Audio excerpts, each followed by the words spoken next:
उस पर सरकार की खामोशी का कारण क्या है? सरकार क्या कार्रवाई कर रही है? अब तक कोई एफआईआर, कोई गिरफ्तारी न होना ये क्या प्रमाणित करता है? दूसरा, समझौता किस प्रकार का हुआ है? और तीसरा, आज लखीमपुर के बाद लखनऊ एपिक सेंटर रहा। अधिकांश विपक्ष के नेता या तो सीतापुर में अरेस्ट कर लिए गए या अखिलेश यादव और सतीश चंद्र मिश्रा को यहाँ हिरासत में लिया गया। लखनऊ के भीतर अखिलेश यादव को तो अरेस्ट भी किया गया। देखिए, उत्तर प्रदेश में लखीमपुर में कल जो घटना हुई और आज तक जो राजनीतिक गतिविधियां चली, शायद हमारी आपकी जानकारी में ऐसा कभी दृश्य नहीं आया रहा होगा जो लोगों ने देखा है, चाहे टीवी के माध्यम से प्रदेश और देश के लोग देख रहे हों या जिन लोगों ने वहां पर मौजूदगी थी। लोकतंत्र में जन आंदोलन को सत्ता की ताकत से दबाने का ऐसा कारनामा हुआ है कि अंग्रेजों के ज़माने में भी किसी को देश में गाड़ियों से रौंदा नहीं गया होगा। इतनी क्रूरता, इतना नाराज़गी, इतना गुस्सा इस तरह के लिए कैसे जगह मिल पाई? और जो जिम्मेदार पदों पर बैठे हुए लोग हैं वो उनके ऊपर आरोप है।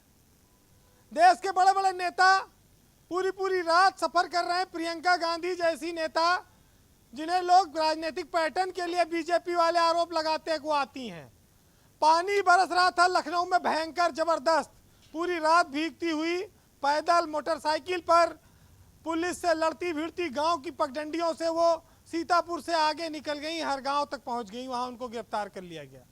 उनको अभी बैठाए हुए हैं। अखिलेश यादव को उनके घर से नहीं निकलने दिया गया, सड़क पर धरने पे बैठे उन्हें गिरफ्तार कर लिया गया। प्रोफेसर राम गोपाल यादव को गिरफ्तार कर लिया। विपक्ष को निकलने ना दो, चलने ना दो। इतनी बड़ी घटना पर कोई संवेदना जताने ना पहुंच पाए। शिवपाल यादव को आधे रास्ते से गिरफ्तार कर लिया गया। जयंत चौधरी को गिरफ्तार कर लिया गया। तमाम सारे लोगों को क्यों? क्या सरकार किस चीज से डरती है कि कानून व्यवस्था खराब हो जाएगी? अरे 5 साल तो कानून व्यवस्था इन्होंने ठीक की, गुंडों को इनकाउंटर किए, मारे पीटे, अपराधियों को अपराधी प्रदेश छोड़कर भाग चुके हैं। 4 साल में बेमिसाल काम हुआ है। तो डर किस बात का है? डर इस बात का है कि लोकतंत्र में जनता अपनी आंखों से सब देख रही है कि किस तरह से कानून व्यवस्था पर योगी की सरकार फेल हो गई है। उत्तर प्रदेश में बीजेपी ने जो ढपली पीटी थी, अब उसमें आवाज नहीं रह गई है, लोगों को उसमें विश्वास नहीं है। बीजेपी की सरकार में, जिसे ये लोग गुंडों की पार्टी कह के सत्ता में आए थे, उनके नेता खुलेआम गुंडागर्दी कर रहे हैं। ये किस मुंह से दूसरे दलों में गुंडागर्दी की बात कहते हैं? आज अहंकार ने जिस तरह से नंगा नाच किया है, लखीमपुर में लोगों की हत्याएं हुई हैं। अखिलेश यादव को रिहा किया गया या अभी भी वो पुलिस के अभी हिरासत में हैं? नहीं, अखिलेश यादव को रिहा कर दिया गया है और देर शाम उनको छोड़ा गया। भारी पुलिस बल के बीच उनको पहले गौतमपल्ली थाने में बिठाए रखा गया, फिर वहां से उनको इको गार्डन ले जाया गया, शाम तक उनको वहां बैठाए रखा गया। जी, बात इसकी नहीं है कि कौन गिरफ्तार हुआ, कौन छोड़ दिया गया। बात यह है कि 9-9, 10-10 लोग मर जा रहे हैं और वहां पर अगर कोई नेता जाता है तो सरकार को घबराहट होती है, क्योंकि 3 महीने बाद उत्तर प्रदेश में चुनाव है। जनता मतदान के माध्यम से अपनी राय देगी। उत्तर प्रदेश में एक नई सरकार बनाएगी। उत्तर प्रदेश देश का विशाल प्रदेश है, सबसे बड़ा है। यहाँ पर सरकार बनने बिगड़ने का डर, सरकार जाने का डर तमाम सारी गलतियां करवाता है लोगों से। कहा गया है कि सत्ता जो होती है ब्रजेश जी, वो अपने साथ एक डर लेकर आती है। सत्ता खोने का जो डर होता है, उसकी वजह से भी तमाम सारे पाप हो जाते हैं जी, और उस पर सरकार पर्दा डालने में लगी रहती है।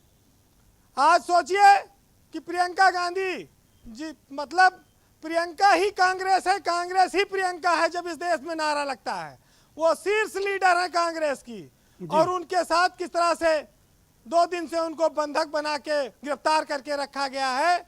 ऐसे कमरे में रखा गया है जहां गंदगी है, उनको खुद अपने हाथ से झाड़ू लगाना पड़ रहा है। कुल मिलाकर बात यह है कि हर आदमी को अपना काम करना पड़ता है, लेकिन जिसकी कई राज्यों में सरकार हो, देश में कई बार सरकार रही हो, उसके नेता किस तरह से आज उत्तर प्रदेश में भटक रहे हैं, उनके साथ क्या सलूक हो रहा है।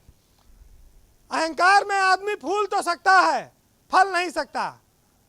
लेकिन जो लोग आज इसमें हैं वो ये जान ले कि समय जब निर्णय करता है तो तब गवाहों की जरूरत नहीं पड़ती है।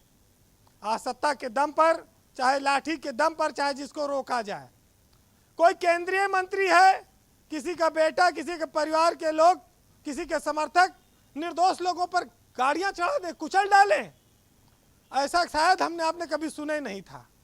लेकिन गजब की स्थिति आ गई है। उत्तर प्रदेश को उत्तम प्रदेश बनाने वाले लोग जो कहते थे, वो आज ये सोचते हैं कि उन्हें कोई हरा नहीं सकता। वो आज ये कह रहे हैं कि राजनीतिक गिद्ध हैं, ये मौके पे नहीं पहुंच पाए, ये वापस एसी में लौट जाएं। जब ये विपक्ष में थे तो क्या ये कबूतर थे कि सारस थे कि ये कौवा थे? दूसरों को गिद्ध बताने वाले लोग। बीरेन जी, आज थोड़ा वक्त का अभाव है जी। देखिए, बहुत सारी बातें कही गई हैं, लेकिन सत्ता की ताकत से किसी को कुचल देना, लोगों को, अगर मुआवजा ही हर मौत का हल है तो इस देश में तब इतना लंबा चौड़ा कोर्ट में तमाम सब जगहों प्रोसीजर चलाने की क्या जरूरत है? कोई मर जाए, नहीं, मैं भी मुआवजे को गलत मानता हूँ, ये एक तरीके से ब्लड मनी है।